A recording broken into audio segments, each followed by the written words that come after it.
So today we do finally have a visa update for you. I know it's been a very long time since we announced that our visa was denied, and we've been getting a lot of messages asking what was the final result of that. And today, finally, we have an update. But first, we do need to get some work done.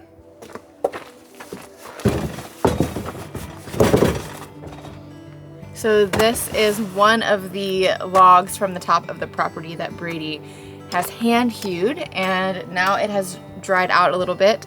So it is time to sand and stain this so that we can use it in the house as a lintel.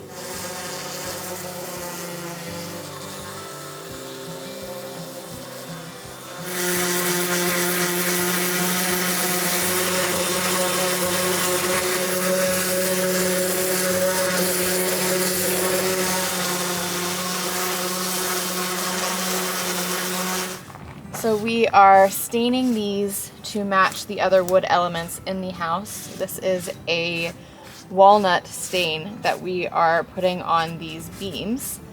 This is what we wanted the ceiling in the kitchen to look like, but because it's a different kind of wood, it didn't quite turn out exactly like we wanted. This is a chestnut wood, which is just naturally so beautiful. So this is going to be exactly what we were looking for. It's so special to have something like this that was hand hewn from our property in our house. It's just so special. All of the memories and everything that this represents. And as we're building this house, there's going to be so many elements like that as we look at it when we're old, we're just going to admire the time that we've spent here on this property and how we built this house together as a family. It's just really special.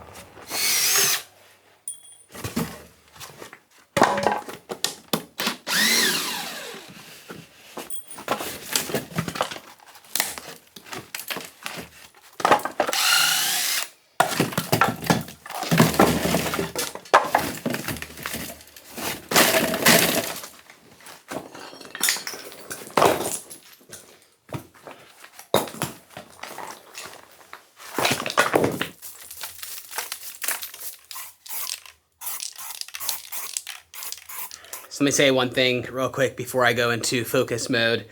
I really don't know what happened to this wall over here. This is, according to a historian who we had come out, who actually wrote a book about houses like this. He was telling us about how they built each different room and how this room was actually built several hundred years later than the initial part of the house. Well, something happened specifically with this wall with how they built it, and it's built horrifically bad, in my opinion. They did not interlock the stones properly, and there is no real foundation like they did in the rest of the house. The rest of the house was built like this, where you can see stones interlock with each other and are all safe as a result. And then they build down until they rest on solid rock. But over here on this wall, there's a huge section where these stones do not interlock. So this section that Bradey is working on right now is definitely the trickiest section of underpinning that he's done so far. He's done a lot of underpinning in this house already, but this is by far the worst. It's basically a pile of rubble that is holding up the wall. And so as he pulls one stone, a bunch just kind of tumble down. So this is taking a lot of time and patience, and he needs some quiet. So I'm just going to leave him here to do his work.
Konnichiwa! Today the kids are opening up another crate from KiwiCo. KiwiCo provides fun and enriching projects for kids that can be shipped to your door every single month. The box we're opening today is from their Atlas crate line, but KiwiCo has 9 different lines with something for any age group and a wide variety of subjects such as science, engineering and design, cooking, geography, and more. Today's crate includes a craft where the girls are building a flying windsock carp, which we learned that a carp is a symbol of strength and success in Japanese culture. And it also includes a traditional game where the goal of the game is to knock out the wooden block underneath the stack so cleanly that the rest of the blocks land perfectly on the playing surface, still in stack. Whoa! Good job, Chloe. Oh, nice. 3 points! Good work. We love this Atlas line because it's a fun and enriching way for the girls to learn about the world and different cultures. The best part about KiwiCo is you can order an individual crate from one of their 9 lines before signing up for a subscription, so you can try different things to figure out what works best for your child. If you're ready to try out KiwiCo for your kids or your grandkids, then we have an exclusive offer for you. By using this coupon code or our link in the description below, not only will you save 50% off your first month, but you will also help support this channel. Thank you so much to KiwiCo for sponsoring today's video. No way! Sweet!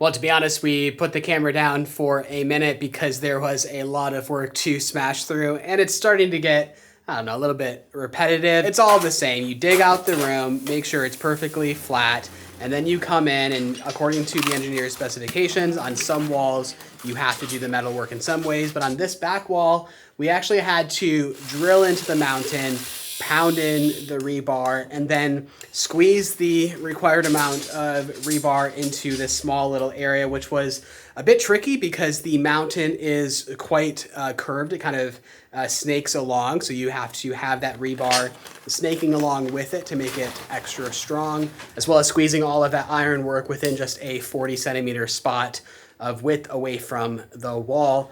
And then we put up the forms and poured the cement, but it's now the next day and it is dry and time to take off the forms.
So it's always very satisfying finally pulling those forms off and seeing all of your hard work displayed. This room was particularly challenging, as I mentioned, because the wall is so curved right here, which is kind of hard to see.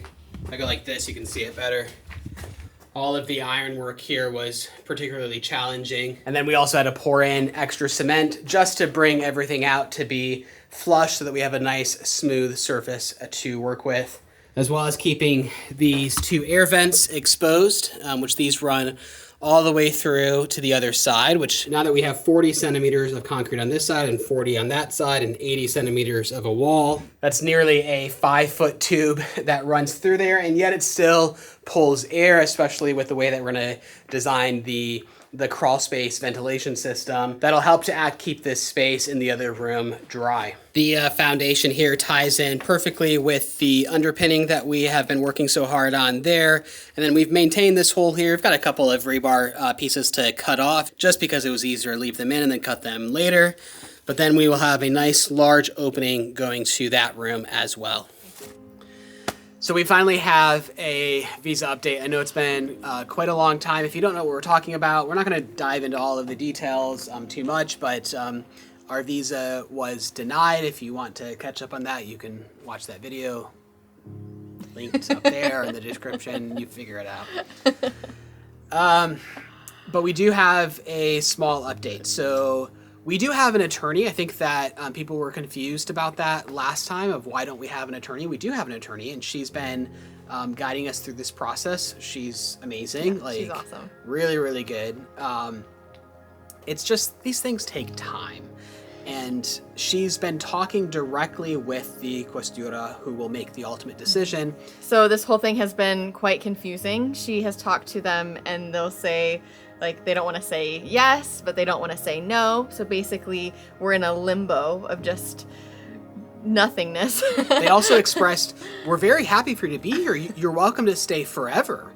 We just don't want to give you an answer about your visa. And you obviously need a visa in order to integrate into society. Exactly. In a lot of different things. There's a lot of things that we can't participate in, we can't do without this permesso di soggiorno is what it's called. I pronounced that terribly, but oh well.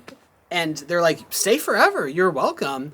We just don't want to say no. And they actually said, because if we say no, we know we're wrong. And then you would probably sue us and we don't want to go to court. But we also don't want to say yes. So then she would ask, well, why don't you want to say yes? And they gave this answer that I thought was hilarious. They started saying like, well, because you used to have a residency in Belgium, and why didn't you just take your Belgium residency and convert that to an Italian, which is very easy to do? And did you do something wrong in Belgium? Did they kick you out? And why are you starting over? Like, what did you do in Belgium? We've never been to Belgium. We've literally never been in Belgium our entire never. lives. So we were like, what? Belgium? What are you talking about? Like, so where they did had you get some the idea bad that information? we used to have residency in Belgium? Very strange. So then Very it's like, strange. you go back and, well, they've never been in Belgium. So the whole thing, it's like, it's back and forth and takes weeks every time because it's hard to get a hold of them. I don't know. It's just like, you just have to laugh your way through it. Yes, and we knew getting into all of this is a hard process. No matter where you are in the world, when you try to live in a country that you were not born in, it is a nightmare. Even right now, my cousin and his wife are dealing with this same issue. He's American, Canadian. She's Canadian, and they're trying to... They've been married for 15 years, probably? Something like that, a long time. They have kids. They've been married for a long time. And they've been living in Canada, now they want to move back to the US, and it's just a nightmare for them as well. And I know that there are people in really desperate situations trying to find a better life for their family, and it's even worse than what we're going through and what we're dealing with. It does give you a lot of compassion for anyone worldwide in any circumstance trying to migrate from one country to another, because governments just do not make it easy. Yeah. I guess we want to reassure you that this is, I think that it's very easy to watch and say, well, why are you going through this? It's impossible. No, it's pretty normal. Like, this is just a bump in the road. And as we mentioned last time, we have plan A, B, C, D, which to, I guess, reassure you, we can mention a few of those. Like, plan A is obviously... They say yes. They say yes. And it's natural for that process to take some time. So plan B would be in a scenario where they, for some reason, ultimately decided no, as they even admitted themselves. The most logical step would be to take them to court, and because we meet all of the requirements. So if we were to escalate this to court, it's pretty obvious the end result. So we would take what's called the TAR. We would take them to the TAR. It's a very straightforward and simple and surprisingly affordable process to go through. And of course, no guarantees, but that would be the next step that we would take if we get a no. That would be the next step. Plan C, if somehow that doesn't work, is we enter through another country. So it's we can seek residency in another country, such as a Portugal D7 visa, which is very easy to get. And then once you receive that, you then can convert it into an Italian residency. So we know all of these things. We've been researching this for years, far before we ever decided to purchase the property. There's also the option of us just being tourists. So that would be Plan D. And then we can spend 6 months a year, 3 out of every 6 months here in the Schengen region, and we can spend that time here in Italy, and then the rest of the year we can travel the world. Which I know for a lot of people would sound like a really bad idea, but for us, if you have been watching for any length of time, if you go back and watch before we were building this house, we traveled full time. We never had a home for a very long period of time, and we wanted to settle down here as a home base, but ultimately we wanted a home base to continue exploring the world with our children. So we ultimately long-term prefer to have the kids homeschooled and to prefer traveling. So in this scenario where we were more or less forced to become tourists indefinitely, living here half the year and then visiting family and traveling the other half of the year, is not actually a great option for us. It's a great option. It's not the most ideal. We would prefer to stay here longer. But there's also, so I think we're up to Plan D. I also have a Plan E and an F because I'm really annoying like that. I don't even think I know about those, but I trust you. They're a lot more complicated and not ideal. But the point is that it is just a road bump. And I know that in our last video, it did overwhelm a lot of people. We read all of the comments. And discouraged people, and I don't want that to be the case. It's just, this is a normal process of what someone in our position has to go through. And I will say that because we can own property as tourists here in Italy, that none of this stops what we're doing here. Correct. It does stop the amount of time that we can spend here in Italy, but that's it. So we will build this house. We will finish this house. It will be our home base. It just depends on if we get to decide how much time we spend here or not, or if we're kind of forced into being tourists and only getting to spend the 3 out of every 6 months here. Another part that's been confusing is that we've been told from the beginning that during this process, we're not allowed to leave the country. And we've talked about that before, about we miss family, we miss traveling. And we even expressed to the questura, like, can you please, like, I know you don't want to make the decision, yes or no, but can you please make the decision just so that we can leave and see your family? I missed the funeral of my grandmother because of this. And they looked at us and they said, who told you can't leave? Yeah. Which is really confusing. So we're learning there's a lot of things that are actual laws and requirements for the process, and a lot of things that are presumed. But at least according to this person, which I'm researching and fact checking and want to make sure we don't do anything that messes us up. But according to this person who's in charge of making the decision, there's no bearing on whether we leave or not. And first off, if you're in a similar position, please don't take any advice from us in immigration. No immigration advice being offered here. If you're in a similar position, because I know seek an attorney. A lot of people are, just based on the comments of our last video, saying they've been stuck for 2-3 years and they can't leave while they wait the decision. So don't take this as advice, but at least this one person told us there's no rule that says you can't leave during the process. So we're going to continue doing research on that and see if that can maybe be something that we do. It'd be nice to go back and see family while we wait. Yeah, it would. So we will keep you guys informed if anything else comes about. But next week we are pouring a cement floor with the kids, which will be super, super exciting, and we hope you stick around for that. Please make sure you're subscribed. That helps us a lot. Like, I know it just takes you 2 seconds to do. And also, if you press that like button, it seems so silly, but it's a direct way that you guys can help us earn a living off of these videos. It costs you nothing. It takes 2 seconds. And I know that's very confusing, but like, how does this whole YouTube world work? It is very confusing. It does actually work that way. If you click that like button, it allows us a better chance of making a living off of these videos. We really appreciate you guys being here, and we will see you next week.